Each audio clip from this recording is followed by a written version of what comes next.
Dalawang lalaki ang patay matapos manlaban umano sa operasyon ng mga otoridad sa Calamba, Laguna.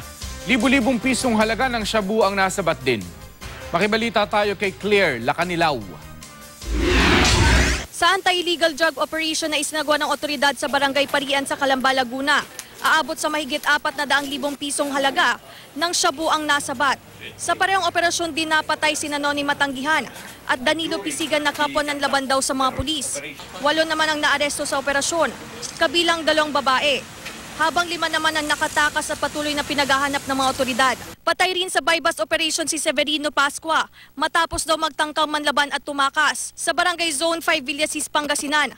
During chasing, doon na-intercept natin doon sa Barangay Unsad along the road ng Villasis Malacity Road.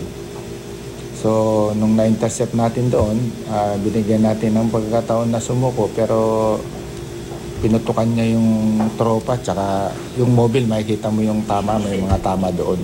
Nakuha sa sospek ang 4 na pakete ng hininalang shabu at 1 baril. Ganito rin ang sinapit ni Clyde Franz Mangitngit matapos makipagbarilan sa mga pulis sa bypass operation sa Kabadbaran, Agusan del Norte. Ikalawa daw si Mangitngit sa high-value target ng pulisya sa probinsya. Nakuha sa sospek ang 2 baril, mahigit 13,000 piso, marked money, motorsiklo, 21 pakete ng hininalang shabu at drug paraphernalia. Nagmamaneho naman ng kanyang motorsiklo si Alan Mico Lapitan ng pagbabaril ng hindi pa naikilalang salarin sakay ng motorsiklo sa Barangay Rilio Toy, Batangas. 11 sa droga ang tinitingnang motibo sa pagpatay.